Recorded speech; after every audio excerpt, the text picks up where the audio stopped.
Most people obsess over their retirement number, but the truth is that number tells you almost nothing. What does matter is whether you can answer yes to 5 questions that hardly anyone checks, and ignoring them is how people retire too early, too late, or never feel financially safe. I'm Stephen Neely, a retirement planner and wealth advisor, and one thing I've learned over the years working with hundreds of retirees is this. People don't struggle in retirement because they failed to save a certain amount. They struggle because they retired without clarity. Clarity about income, clarity about taxes, clarity about spending, clarity about what their life will actually look like when the paycheck stops. So in today's video, we're going to walk through the 5 questions that truly determine your readiness in retirement. If you can answer yes to all 5, you may be far closer to retirement than you think. So let's jump right in and we get into question number 1, and that is, do you have enough predictable income to cover your essential expenses?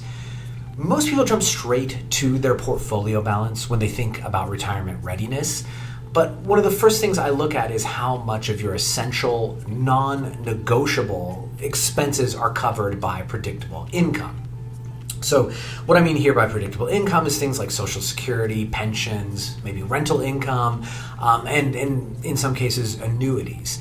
Now, we did a video on this a few months back. If you want to go check it out, I've got a lot more detail there. But essentially, what we want to do is measure something we call the income coverage ratio. And what the income coverage ratio tells you is what percentage of your essential expenses are covered before you ever touch your portfolio. And when I say essential expenses, I mean things that, you have no ability to cut back on, right? Like you have to pay your property taxes, you have to pay your health insurance, you have to buy food, things like that. But, it wouldn't include dining and travel and entertainment and those kinds of expenses. So what I'd like to see here is a benchmark of 0.8 or higher. So that means that 80% of your fixed expenses, at least, are going to be covered by recurring, reliable income. And, if that's the case, you're in a structurally strong position for retirement. Why does this matter? Because when your essential expenses are mostly covered, you don't really care so much about market volatility anymore. It's more of an annoyance than a real threat. It means your portfolio is used for flexibility, lifestyle upgrades, and long-term growth instead of survival. And it dramatically reduces the emotional pressure people feel when the market inevitably has a bad year. If your predictable income already covers most of your essential expenses, that is the first major sign that you may be ready for retirement. Now, let's move on to question number 2, and this is a big one. Do you have a plan for what you'll actually do with your time in retirement? Most people, they spend decades preparing financially for retirement and almost no time preparing for the part that actually determines whether they enjoy it. And here's the truth. Retirement's not a 30-year vacation. It's a complete restructuring of your daily life, your routines, your purpose, and your identity. I've seen lots of people who were financially ready to retire but felt lost within months because they underestimated this part. The structure that work provided just disappears overnight, and if you don't replace it with something intentional, retirement is going to feel aimless instead of liberating. And I think I've probably told this story on the channel before, but it was one of the first lessons that really drove this home for me. Several years ago, we had a client, very comfortable financially, a few $1 million of investable assets. They're not big spenders, and, solid retirement on paper. Now, the husband was an engineer, so he kind of always needed to be doing something, keep his mind active, and when he retired, he had no real plan for how he was going to spend his time. Within months, he was at home all day starting random projects. And keep in mind, these are projects that he didn't need to do. They were expensive, and they were projects that the spouse disagreed on. So she ends up calling us behind his back, complaining to us. She's frustrated because, the lack of structure was spilling into their marriage. Eventually, he tried to fill the time with golf, but unless you're absolutely obsessed with golf, you can only play so much, right? And so ultimately, he ended up going back to work within the first year simply because he needed that structure. And, that was the moment I realized if you don't know what you want your days to look like, the transition into retirement can be harder than the financial side. And if you have a real plan for how you'll spend your time, that is definitely the second major sign that you may be ready to retire. So, you definitely need to answer yes to this one. Before we move on to question number 3, if you want real clarity on whether your retirement plan is actually strong enough, not just on paper, but in the real world, click the link in the description. You'll answer a few quick questions, and if it looks like we can genuinely help you, we can schedule a time to walk through everything in detail and outline the steps that will give you the highest confidence in your retirement decisions. Now, let's move back to the video and move on to question number 3, and that is, have you mapped out your tax strategy for the next 10 to 15 years, not just this year? One of the biggest mistakes I see pre-retirees make is treating taxes as a year-to-year issue.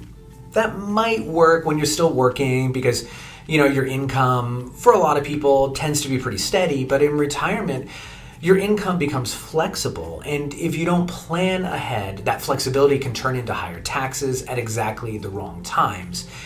People withdraw from the wrong accounts. They might miss their ideal Roth conversion window. You could push yourself into higher Medicare brackets or create avoidable taxes once required minimum distributions begin.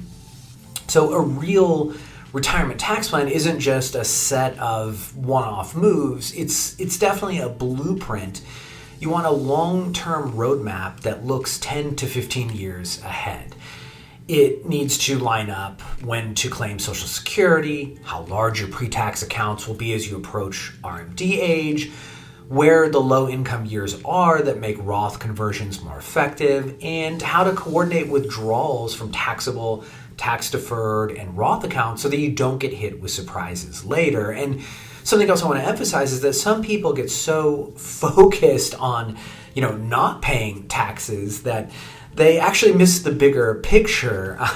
So one thing I want to emphasize here is just that I'll see people who are maybe in like the 22% tax bracket or lower avoid taxable bond interest and buy municipal bonds purely to avoid paying income tax, even when treasuries often produce more after-tax total income. And my point here isn't about choosing treasuries versus munis. Like, there could be various reasons to do that, but it's that paying a bit of tax isn't a failure if it leads to a better long-term outcome. And this is what this long-term plan does, right? So the goal isn't zero taxes at any cost. The goal is building the best possible outcome for your situation. That means, the most durable, flexible, and efficient after-tax retirement you can create. And so if you've mapped out your taxes into the future instead of just looking at this year's returns, that's another strong sign you may be ready for retirement. Okay, now let's move on to question 4. Do you know your true sustainable spending number? Most people think of spending as a simple monthly budget. They come in and they say, well, I spend 10 grand a month, so that's what I need in retirement. And that number becomes this anchor, but retirement spending almost never follows a straight line. There's the baseline spending that you can, predict with relative accuracy. You've got lumpy spending that shows up every few years. The early retirement surge when you're more active, the healthcare years where costs rise, and long-term care risk, somewhere far out there on the horizon. Though, for some people, it's not that far away. So your sustainable spending number isn't just what you spend today. It's the full pattern over a multi-decade retirement, and it shows you what you actually could afford to spend. So that pattern, usually looks like a smile, right? Higher spending in the early years, traveling and more active, a dip in the middle years, and then higher again in your 80s as healthcare needs increase. Once you factor in irregular expenses like cars and home repairs and family events, even helping out children, a simple monthly budget stops telling you anything meaningful about what your lifestyle truly costs. And so what I often find is once we actually run the plan, taking into account your life expectancy and income sources and taxes and healthcare costs and all of your goals, a lot of times the plan shows you could safely spend a lot more than you thought. So we'll go back to the example where I said, all the time people are like, I spend 10 grand a month. It's crazy how often that is their number. But when you actually factor in everything and you look at their sustainable spending, they might easily be able to spend $15,000 a month. And that kind of clarity is going to give people a huge sense of comfort because it shows how much room they have if things don't go perfectly. And it also reveals when someone is unintentionally underspending and living more conservatively than they need to. Most people don't want to sacrifice lifestyle only to reach the end of life with far more money than they'll ever use. And so once you know your true sustainable spending number, not just your current budget, but the real long-term pattern, everything else is going to be easier. Like I said, income planning, tax planning, withdrawal strategy, all of that is going to depend on understanding what your lifestyle actually costs over time. So if you have a clear picture of your total spending, and everything we just talked about, that's another strong sign you may be ready to retire. Now let's move on to question number 5, and that is, does your portfolio have a plan for both growth and protection? A lot of people think their investment approach in retirement is either aggressive or conservative, almost like they have to pick a side. But the truth is, retirement investing is all about, kind of finding that Goldilocks allocation, not too hot, not too cold. You definitely need enough growth to maintain your purchasing power over the next 20, 30, or maybe even more years, right? But you also want enough protection to avoid doing something that's irreversible during a bad market.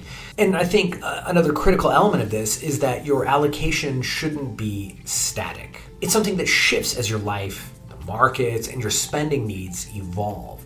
And what I've seen over the years is that most investors don't arrive at their portfolio through analysis. They kind of arrive at it through personality. Some people are naturally anxious, so they become overly conservative in retirement.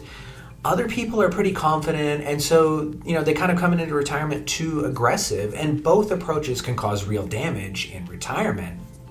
Another great example from earlier in my career was when, I was working out in a firm in Phoenix. We had a retired couple client. They're in their 70s, and at that time you'd kind of experienced two really bad market environments. You had the dot-com bubble, and then you had the great financial crisis, and they had retired kind of right after that. And so they're looking at a decade of negative returns, and so to them every fluctuation felt like a threat. Now if you zoomed out and you looked at their situation, they had like $4 million portfolio, and every time the market dropped by like 2%, the husband would call in asking for his account balance and just on edge the whole time. And 2% is not much of a move in the scheme of financial markets, but in dollar terms, that's like 80 grand or so, right? So it felt like a big number, and he fixated on that. And because of that, we had to invest his portfolio far more conservatively than it should have been invested. And, remember, this was during the years when interest rates were 0%, and so his portfolio was barely keeping up with inflation.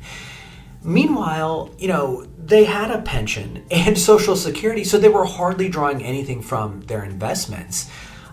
Yet, he was terrified of market volatility, but what he didn't see was that they were losing far more just, slowly and quietly by being too conservative for too long. And, inflation did the damage that he thought the market was going to do. What I want to emphasize is that a successful retirement portfolio is not fear-driven and it's not reckless. But it can't be driven by recency bias, right? It has to be intentional, and it has to recognize that you need to grow to protect your purchasing power, and you need protection so a bad market doesn't force you into decisions that derail your plan. If your investments reflect what's necessary for your retirement rather than what, your personality gravitates toward, that is the final strong sign that you may be ready to retire. Now, before we wrap up, if you want real clarity on whether your retirement plan is actually strong enough, not just on paper, but in the real world, click the link in the description. You'll answer a few quick questions, and if it looks like we can genuinely help, we can schedule a time to walk through everything in detail and outline the steps that'll give you the highest confidence in your retirement decisions. Thanks for watching, and I'll see you in the next one.